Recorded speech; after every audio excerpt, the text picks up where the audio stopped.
Assalamualaikum warahmatullahi wabarakatuh. Nama saya Adli Hafiz Arsanjani. Saya akan menjelaskan modul 5 sistem informasi tentang konsep penjadwalan dan algoritma penjadwalan prosesor. Pengertian dan sasaran penjadwalan proses. Proses merupakan kumpulan kebijaksanaan dan mekanisme di sistem informasi yang berkaitan dengan urutan kerja yang dilakukan sistem komputer. Adapun penjadwalan bertugas memutuskan A. Proses yang harus berjalan, B. Kapan dan selama berapa lama proses itu berjalan. Kriteria untuk mengukur dan optimasi kinerja penjadwalan. 1.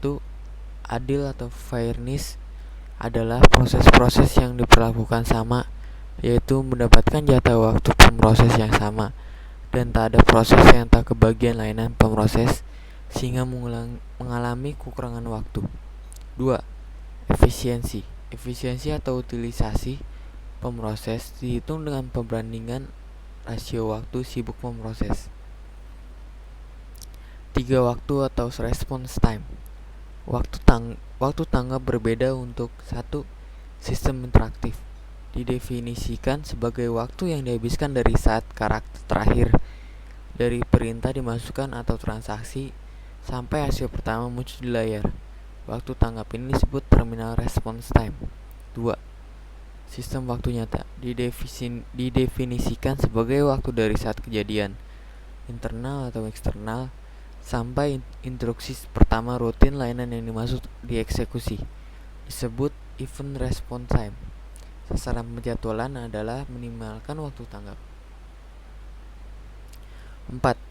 Turnaround time, yaitu waktu yang dihabiskan dari saat pemrograman atau job mulai masuk ke sistem sampai proses diselesaikan sistem. Turnaround time sama dengan waktu eksekusi plus waktu menunggu. Sasaran penjadwalan adalah meminimalkan turnaround time. 5. Throughput, yaitu jumlah kerja yang dapat diselesaikan dalam suatu unit waktu. Sasaran penjadwalan adalah memaksimalkan jumlah job yang diproses per satu interval waktu. Kriteria tersebut saling bergantung dan dapat pula saling bertentangan sehingga tidak dimungkinkan optimasi semua kriteria secara simultan. Contoh, untuk memberi waktu tanggap kecil memerlukan penjadwalan yang sering beralih antara proses-proses itu. Cara ini meningkatkan overhead sistem dan mengurangi throughput. Tipe-tipe penjadwalan. 1. Penjadwalan jangka pendek, short term scheduler, bertugas menjadwalkan alokasi pemroses di antara proses-proses ready di memori utama. Penjadwalan dijalankan setiap terjadi pengalihan proses untuk memilih proses berikutnya yang harus dijalankan.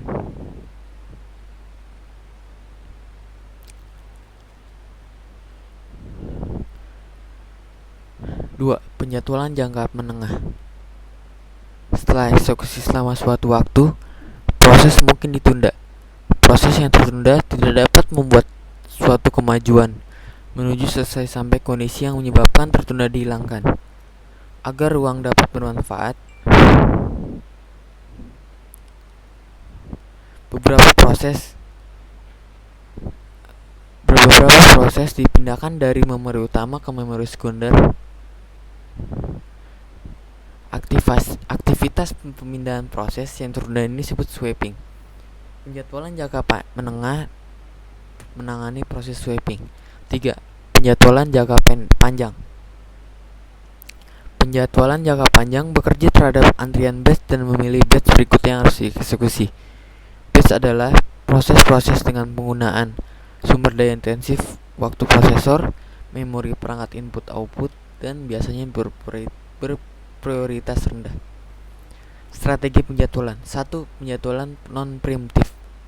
Ketika proses diberi jatah waktu penggunaan prosesor, maka prosesor tidak dapat diambil alih proses lain sampai proses itu selesai. 2. Penjadwalan preemptif. Ketika proses diberi jatah waktu penggunaan proses, maka proses tersebut dapat diambil alih proses lain, sehingga proses tersebut disela sebelum selesai dan harus dilanjutkan menunggu jatah waktu proses tiba untuk proses tersebut. Algoritma penjadwalan. Algoritma yang menerapkan strategi non-preemptif antara lain first in, first out, first come, first serve, solve job first, highest ratio next, multiple feedback queue. Algoritma yang menerapkan strategi preemptif antara lain round robin, shortest remaining first, priority scheduling, granted scheduling. Klasifikasi lain selain berdasarkan dapat atau tidaknya suatu proses diambil alih secara paksa adalah klasifikasi yang berdasarkan adanya prioritas di proses-proses, yaitu 1. Algoritma penjadwalan tanpa berprioritas. 2. Algoritma penjadwalan berprioritas terdiri dari algoritma penjadwalan berprioritas statis, algoritma penjadwalan berprioritas dinamis. Algoritma preemptif round robin merupakan penjadwalan yang paling tua, sederhana, adil, banyak yang digunakan algoritmanya dan mudah diimplementasikan. Penjadwalan ini bukan diprem oleh proses lain, tetapi oleh penjadwal berdasarkan lama waktu berjalannya proses prem by time. Penjadwalan tanpa prioritas berasumsi bahwa semua proses memiliki kepentingan yang sama sehingga tidak ada prioritas tertentu. Semua proses dianggap penting sehingga diberi jumlah waktu oleh pemroses yang disebut atau kuantum, atau time slice, di mana proses itu berjalan jika proses masih running sampai akhir kuantum. Maka CPU akan mempercepat proses itu dan memberikan proses lain. Penjadwalan membentukannya dengan memelihara daftar proses dari renable ketika kuantum habis untuk suatu proses tertentu. Maka proses tersebut akan diletakkan di akhir list seperti nampak dalam gambar berikut.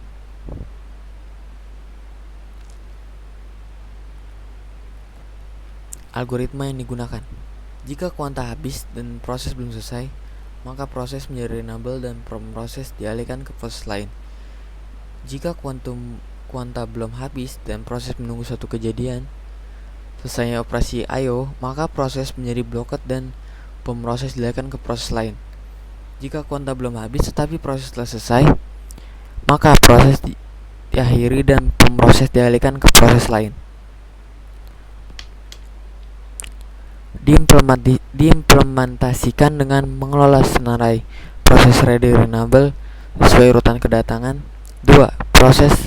Mengambil proses yang berada di ujung depan antrian menjadi running. 3. Bila kuanta habis dan proses selesai, maka ambil proses di ujung depan antrian proses ready. Penilaian penjadwalan ini berdasarkan kriteria optimasi. Adil bila dipandang dari persamaan pelayanan proses efisiensi, cenderung efisien pada sistem interaktif. Waktu tanggap memuaskan untuk sistem interaktif, tidak memadai untuk sistem waktu nyata. Turnaround time cukup baik. Shortest remaining first atau SRF merupakan penjadwalan berprioritas dinamis primitif untuk time sharing melengkapi SJF atau short job first. Pada SRF, proses dengan sisa waktu jalan diestimasi terendah dijalankan, termasuk proses-proses yang baru tiba pada SJF. Begitu proses dieksekusi, proses jalankan sampai selesai pada SRF. Proses yang sedang berjalan, running, dapat diambil alih proses baru dengan waktu jalan yang diestimasi lebih rendah.